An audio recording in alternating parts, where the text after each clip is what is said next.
Bakit ganun?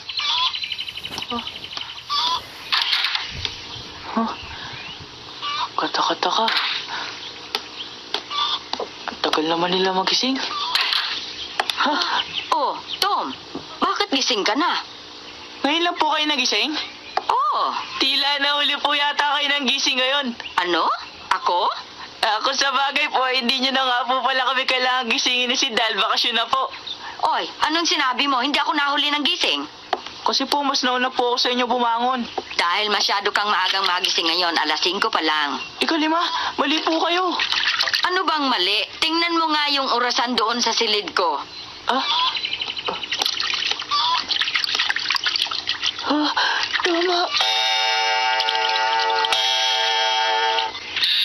Magandang umaga, Jim.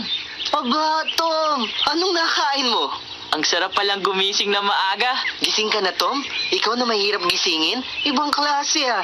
Alam mo, sa palagay ko uulan ngayon. Huwag ka magbibiro ng ganyan, Jim. Saya ngayon eh. Hindi kami makapaglaro ng mga kaibigan ko pag umulan. Nagbibiro lang ako. Pero parang medyo makulimlim nga ang panahon.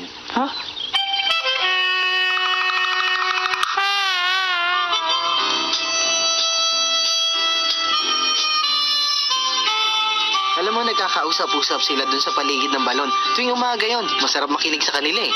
Di ba kasama ka rin nila? Oo, marami nga kami mga pinag-uusapan eh. Mga bali-balita, nagkakapalitan kami. Ano naman balita ang mga sinasabi mo? Katulad ng si Tom, lagi siyang napapagalitan ng gusto ni Ginang Polly, lalo na kahapon, kasi ginupit niya yung bigote ni Peter yung pusa. Bakit pati yun? Gandang umaga ho! Magandang umaga. Naku, walang libang balita. Yumaon na rin si Tandang Gregory. Oh, talaga? Abay, yun lang ang sabi sa akin ng kapatid ko mula sa Tanimang Canberra. Yumaw na rin lang. Matandang yun, ano? 200 taon na siya, hindi ba? Oras na nga siguro para lisanin niya ang mundong ito. Jim, totoo bang 200 taon na siya? Ewan ko, hindi ko alam. Wala na kasiguro sa amin eh. Pero totoong napakatanda niya na. Minsan ko lang naman nakita yung matandang yun eh. Di ba po mahirap umabot sa 200 taon ng tao? Alam mo to, totoo yan. Ngunit nagawa niya. Hindi po yata ako maniniwala dun. Alam mo nga kasi, umiinom siya ng tubig ng buhay. Tubig ng buhay? Oo, to. Ganun na nga ang ginagawa niya. Umiinom si Tandang Gregory noon nung bata pa siya. Saan po matatagpuan yun? Sa Afrika yata. Kung saan galing ang aming mga ninuno. Doon nga. Totoo po? Oo, totoo yun, Tom. Kaya nga itong si Gregory ay nabuhay ng ganoong katagal. Naintindihan mo marahil ang dahilan. Hindi ko mapaniwalaan yun, Jim ah. Sigurado ako merong tubig ng buhay dun sa Afrika. Kung totoo yun, pupunta ako sa Afrika at hahanapin ko yun. Kailan? Hindi pa ngayon, pag malaki na ako. Ganun ba? Liwanagin mo kasi.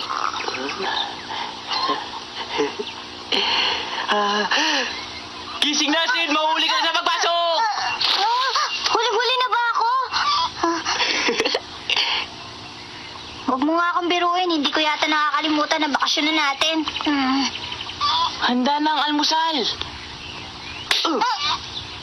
Gusto ko pang matulog, Tom. Di matulog ka pagkatapos kumain. Problema ba yun? Ayoko nga kumain. Bakit? Ewan ko, sandali. Bakit nga pala gising ka na? Ikaw dyan ang matagal matulog ah. Hindi ko nga alam eh. Ika-5 pa lang ng umaga, gising na ako. Galing na nga ako sa balon, nag-igib na nga ako. Ang mabuti pa, magpatingin ka na sa doktor. Baka may sakit ka.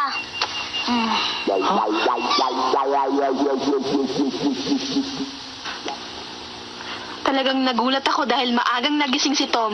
Ako rin.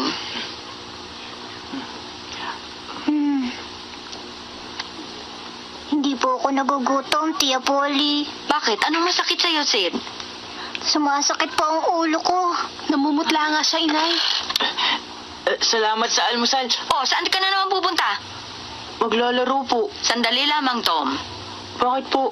Maupo ka at may sasabihin ako sa'yo. Alam kong bakasyon na ninyo ngayon, ngunit hindi ibig sabihin ay maglalaro ka na ng buong araw. Eh, tinulungan ko na nga po si Jim na umigim ng tubig. Maaari na po siguro ako maglaro. Aba, kailangan din mag-aral ka. Magbasa ka ng aklat kahit paunti-unti araw-araw. O kaya, pag-aralan mo ulit ang mga tinuro sa Eh paaralan. di, ang bakasyon ko po pala ay... Oh, ano ngayon ang bakasyon mo, Tom? Wala po, tiya. Wala po.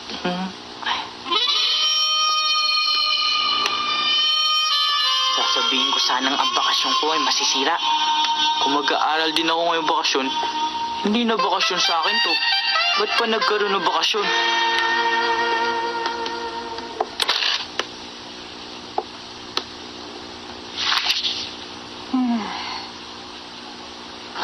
Paano ka nakakaupo dyan at nag-aaral samantalang alam mo naman bakasyon na at maaga pa? Mas marami ako natututunan pag sa umaga dahil hindi gaanong mainit. Sa tuwing sasabihin sa akin mag-aral, ewan ko, ayoko mag-aral. Wala naman ako natututunan sa paaralan eh. Nararamdaman mo bang gusto mo rin mag-aral paminsan-minsan? Oo, minsan lang. Talaga? Pero minsan lang yung sa isang taon. Naku, naghihintay na sila sa akin. Maglalaro na kami ngayon ng Robin Hood. Ako, tatapusin ko ito. Ano kaya, larong pirata naman? Hindi. Robin Hood lang lalaroin namin. To, mag-aaral ako. Huwag ka naman maingay dyan. Sid, huwag ka maingay. Dito ako sa bintana dadaan. Huwag mo ako isusumbong. Malalaman din nila. Pabayaan mo na malaman nila.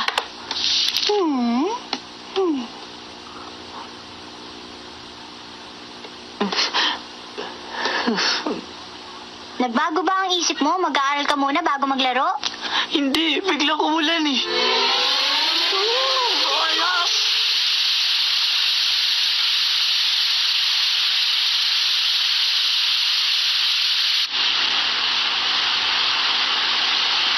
Ay, ang malas.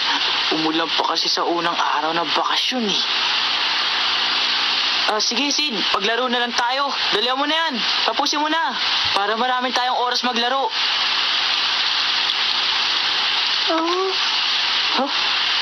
Ano nangyari sa'yo? Sid, hoy.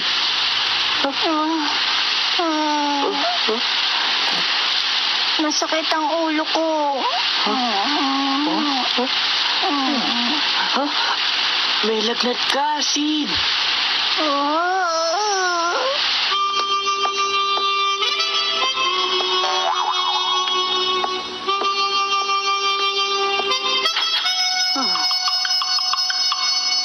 Inay, kailangan patawag na po tayo ng doktor. Ang taas ng lagnat ni Sid. Paano ba naman to? Malakas ang ulan.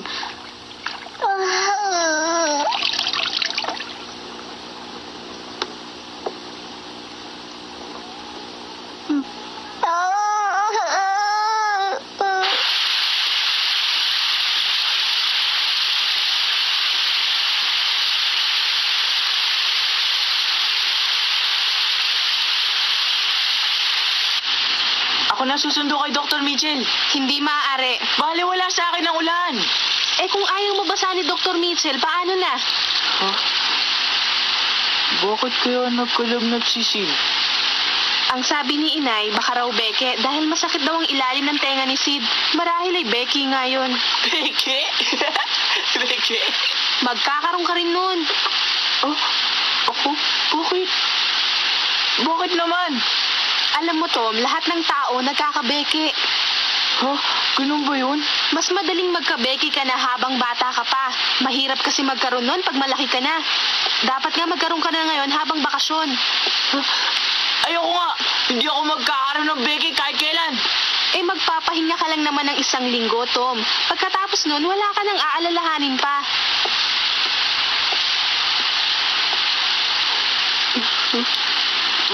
Hindi. Ayoko.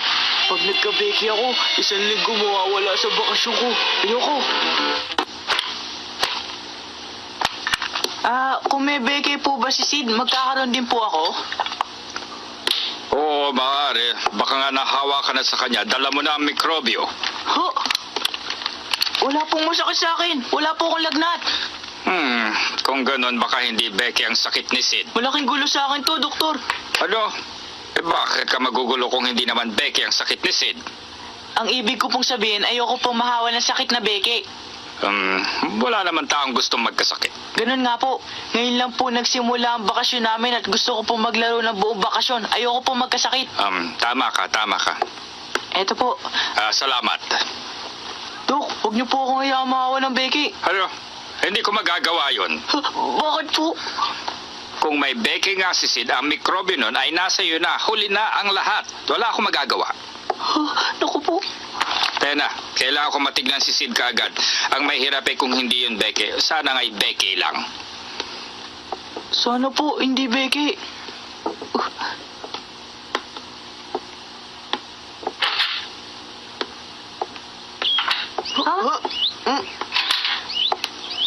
Sasama ka ba sa akin? Doktor, hindi pa po ako uwi. Siya. Sige.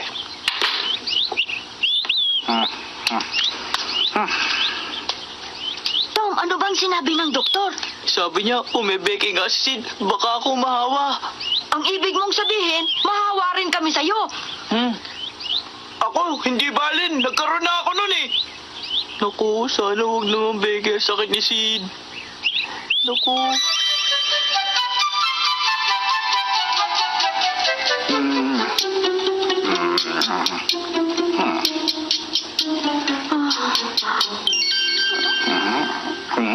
Tama nga kayo ng hinala. Becky nga. Pag namagana dito yan, mawawala ng lagnat niya. Salamat na lang at Becky nga. Lahat naman ng mga bata ay talaga nagkakabeke. Ang biling ko, wag palabasin si Sid ng 1 linggo. Opo. Ay, ang hirap nito. Baka may Becky na rin si Tom ngayon. Ingatan niyo siya. Ay, naku naman. 2 bata ang may beke sa unang araw ng bakasyon. Ay.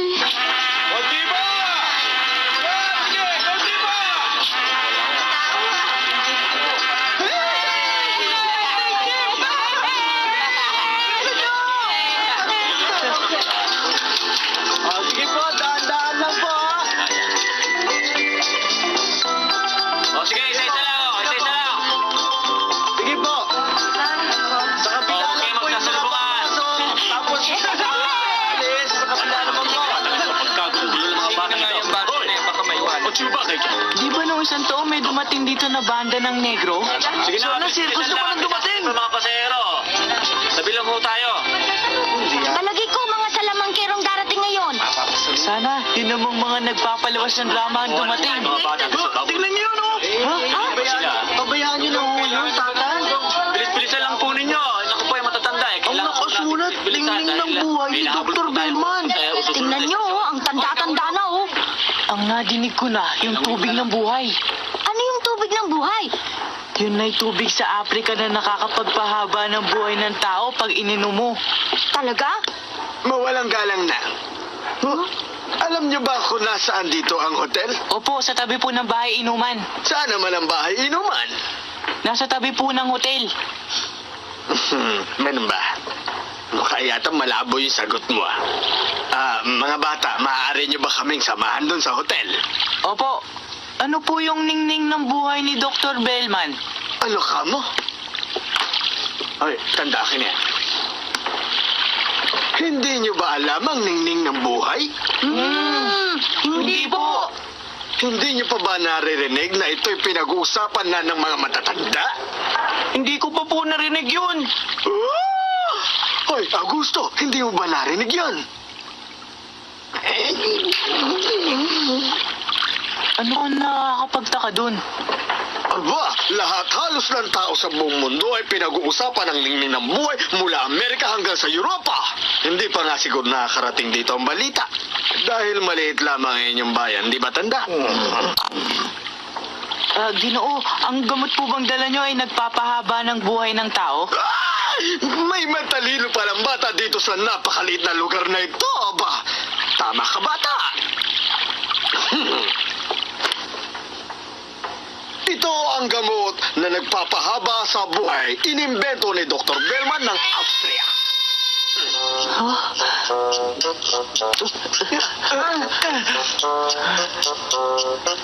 Ipagbibili nyo po ba yan? Tama ka na naman, bata. Nang mahal? Ganito kasi yan. Lamang ng gamot na ito sa isang basong tubig at hindi na magkakasakit kailanman. At kung magkasakit ka man, ay hindi magiging malubhadi tulad ng ibang tao. Hindi ba't napakagaling na gamot nito, bata? Gusto ko po niyan. Ay, hindi ko pinagbibili ito sa mga bata. Kung minsan kailangan din po. Kailangan ko po ngayon. Kailangan ko po niyan. Ay, sandali lamang ha, at medyo napapagod na yata si Augusto. Teka, maaari niyo ba kami dalhin doon sa hotel? Ay, ang bigat naman! Ako na po bubuhat niya para sa inyo. Hindi mo ito kakayanin. Hindi po. Ben, tulungan niyo ako. Mas kaya natin yan pag tayong tatlo.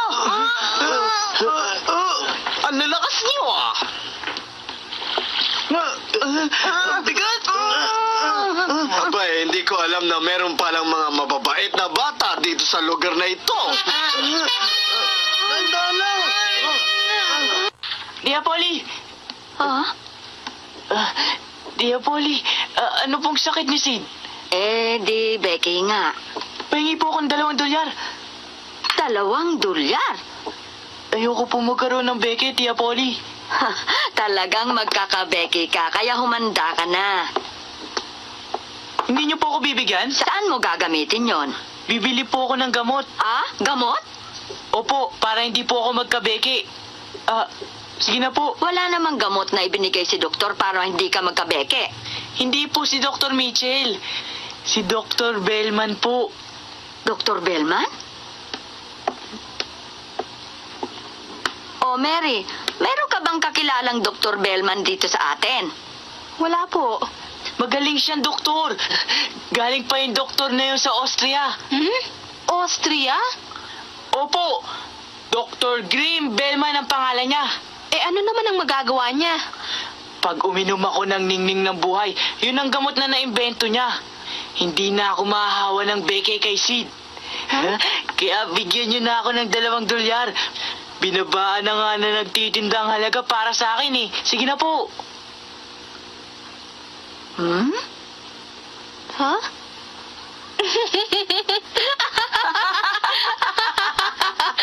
Anong tinatawa-tawa niyo? Tom, gusto ka lang nilang dayain. Wala pang ganong klaseng gamot. Huwag kang maniwala doon. Niloloko ka lang nila.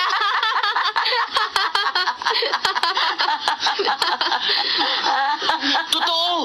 Merong ganong gamot. Baka akala niyo.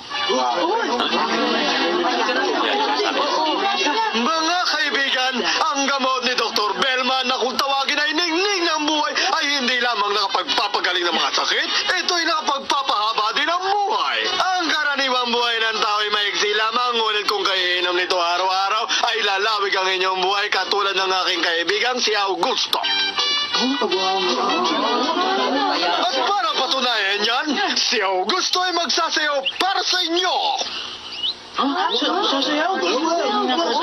Sige kaibigan, ipakita mo sa kanyang iyong kakayahan.